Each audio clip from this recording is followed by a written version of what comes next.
Tu dois lire La peau de chagrin au bac de français, mais tu as du mal à entrer dans l'œuvre, à en comprendre les enjeux et surtout à savoir comment faire une dissertation à partir du parcours Les romans de l'énergie, création et destruction. Tu es au bon endroit puisque dans cette vidéo, je vais t'expliquer de façon très synthétique en une dizaine de minutes tout ce que tu dois retenir sur cette œuvre pour le bac de français.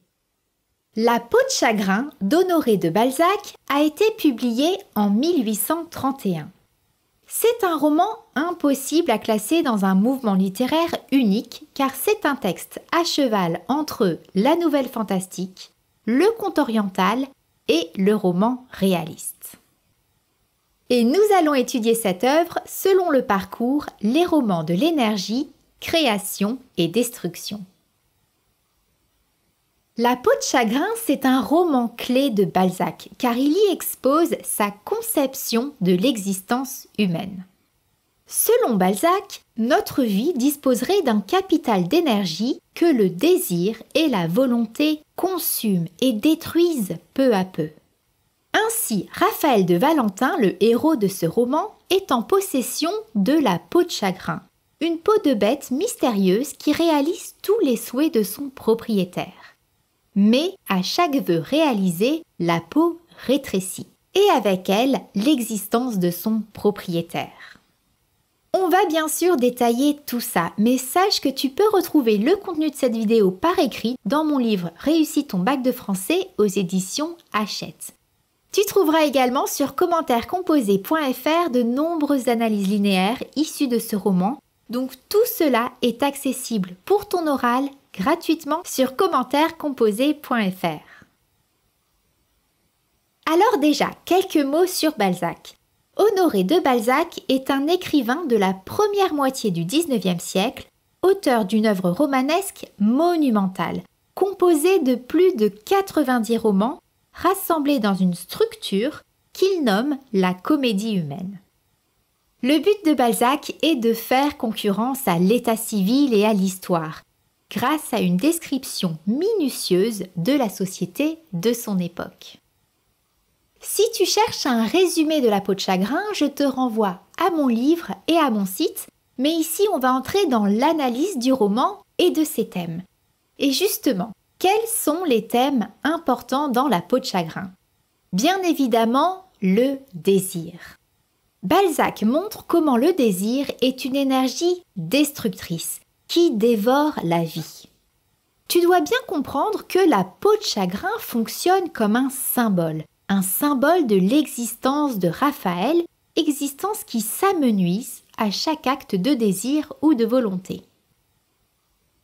Et on peut remarquer plusieurs choses. Tout d'abord, le destin est une énergie implacable, contre laquelle il est impossible de lutter. Raphaël utilise la dénégation et même la fuite, mais rien de tout cela ne fonctionne. Pense par exemple à l'épisode où Raphaël jette la peau dans un puits, mais voit cette dernière repêchée par un domestique. Il ne peut échapper à son destin. Les efforts et la raison échouent également.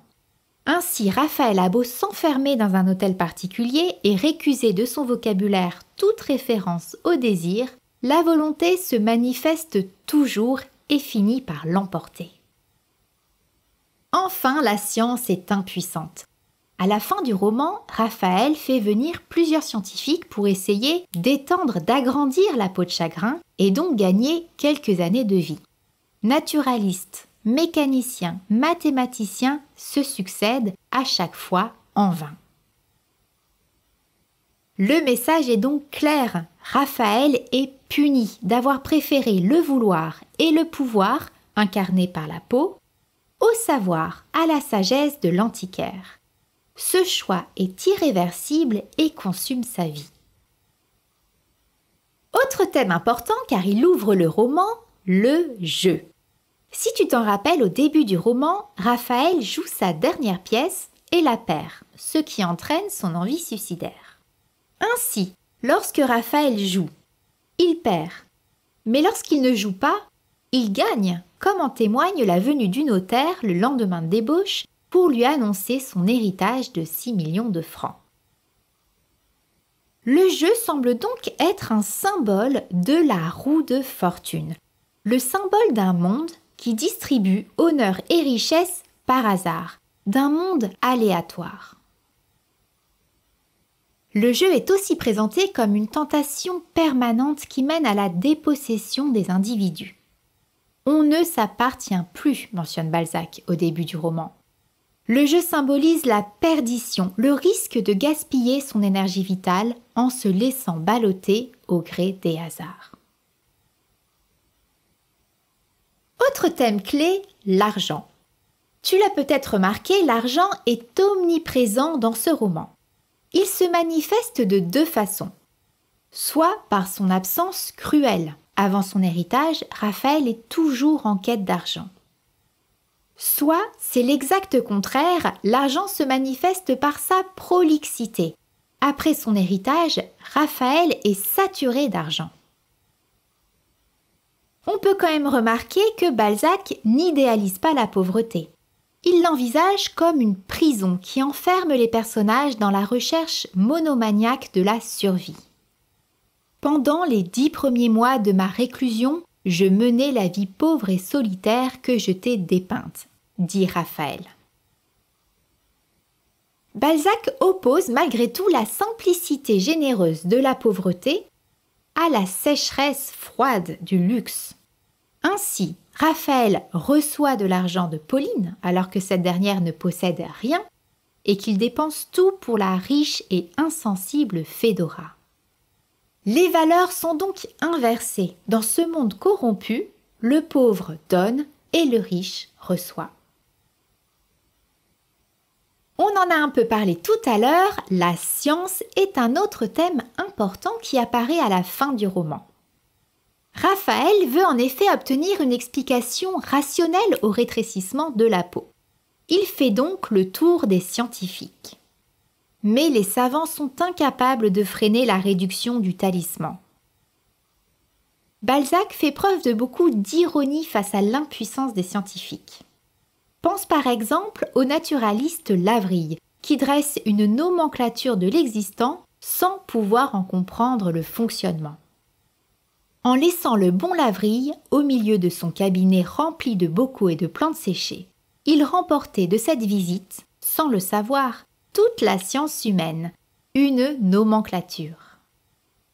Balzac montre ainsi la supériorité de l'énergie vitale, celle de la peau, sur la science. Quelles sont les caractéristiques de l'écriture dans La peau de chagrin ? Tu es peut-être tenté de classer ce roman dans le courant réaliste. Tu n'aurais pas tout à fait tort, puisqu'on retrouve dans ce roman des descriptions minutieuses et le souci du détail. Par exemple, dans la tenue vestimentaire de Fédora, où la moindre nuance de couleur est saisie. Les thèmes de l'économie et de l'argent constituent un fil conducteur qui témoigne du souci de Balzac de décrire l'aspect matérialiste et prosaïque de la vie bourgeoise, ce qui est caractéristique du réalisme. Mais il ne faut pas inscrire trop rapidement ce roman dans le courant réaliste, d'autant que le réalisme n'était pas encore né en 1831.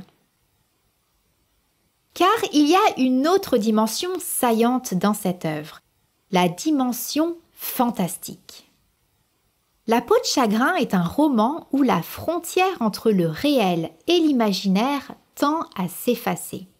Le fantastique repose bien évidemment sur l'objet central du roman, la peau de chagrin, dont le rétrécissement résiste à toutes les explications rationnelles. Balzac semble puiser son inspiration dans un livre dont tu as forcément entendu parler, Les Contes des Mille et une Nuits, qui ont été traduits en français au XVIIIe siècle et qui ont rencontré un grand succès. Par exemple, La peau de chagrin fait songer à la lampe d'Aladin qui exauce les vœux de son propriétaire. Pense aussi au festin auquel participe Raphaël. Il évoque les orgies orientales, où les courtisanes parisiennes forment une sorte de sérail. On a donc une transposition du rêve oriental, de l'imaginaire oriental dans l'univers parisien. Penchons-nous maintenant sur la signification du parcours Les romans de l'énergie création et destruction. Pour Balzac, l'énergie qui anime l'homme est à la fois source de création et de destruction. Balzac expose cette théorie au début du roman à travers la voix de l'antiquaire. C'est un passage clé qui permet de comprendre tout le roman. Je vais vous révéler en peu de mots un grand mystère de la vie humaine. L'homme s'épuise par 2 actes instinctivement accomplis qui tarissent les sources de son existence. 2 verbes expriment toutes les formes que prennent ces 2 causes de mort. Vouloir et pouvoir. Vouloir nous brûle et pouvoir nous détruit. Mais savoir laisse notre faible organisation dans un perpétuel état de calme. Alors, qu'est-ce que cela veut dire? L'homme dispose d'un capital de vie, d'énergie limitée. Ses actes dévorent ou préservent ce capital. C'est le pouvoir et le vouloir qui sont présentés par Balzac comme des énergies destructrices. Évidemment, la peau de chagrin est le symbole de ce désir dévastateur qui consume la vie de Raphaël à mesure que sa volonté se manifeste.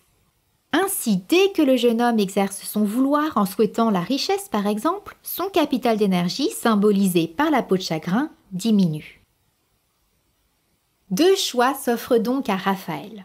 Gaspiller son capital d'énergie dans une existence de plaisir et de débauche, comme Rastignac ou les prostituées Aquilina et Euphrasie. Nous vivons plus en 1 jour qu'une bonne bourgeoise en 10 ans, dit Aquilina. Ou, comme l'antiquaire, choisir la sagesse, l'étude, la jouissance intellectuelle et préserver ainsi son capital d'énergie et sa puissance créatrice. En effet, pour Balzac, le savoir est une énergie créatrice. L'antiquaire incarne la sagesse, qui emprunte la voie du savoir et de la contemplation. Ainsi, il doit sa longévité extraordinaire, il a quand même 120 ans, à son renoncement au plaisir des sens et à la possession matérielle. J'ai tout vu, mais tranquillement, sans fatigue. Je n'ai jamais rien désiré, j'ai tout attendu. Ce que les hommes appellent chagrin, amour, ambition, revers, tristesse, sont pour moi des idées que je change en rêveries. Au lieu de les sentir, je les exprime, je les traduis. Au lieu de leur laisser dévorer ma vie, je les dramatise, je les développe, je m'en amuse comme des romans que je lirai par une vision intérieure. Tu remarques dans ce passage le lexique de la création artistique. Rêverie, exprime, traduit, dramatise, développe, roman, lirai, vision intérieure.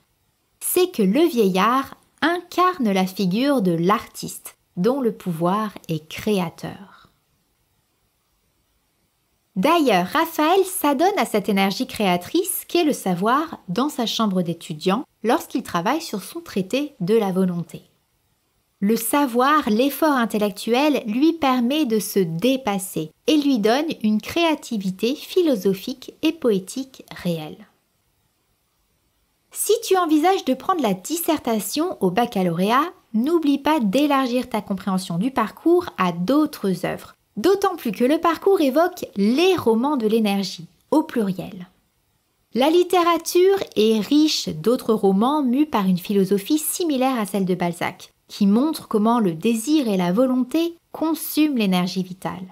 Par exemple, La princesse de Clèves de Madame de La Fayette, Les liaisons dangereuses de Laclos, Les illusions perdues de Balzac, Le rouge et le noir de Stendhal, Madame Bovary de Flaubert, Belle amie de Maupassant. Ce sont juste quelques suggestions dont tu trouveras les résumés et fiches de lecture sur commentaires-composés.fr. Si cette vidéo t'a plu, n'hésite pas à t'abonner à ma chaîne. Tu peux aussi aller plus loin avec mon livre « Réussis ton bac de français aux éditions Hachette ». Tu trouveras également sur commentaires-composés.fr de nombreux extraits de La peau de chagrin analysés en lecture linéaire pour ton oral de français. À bientôt!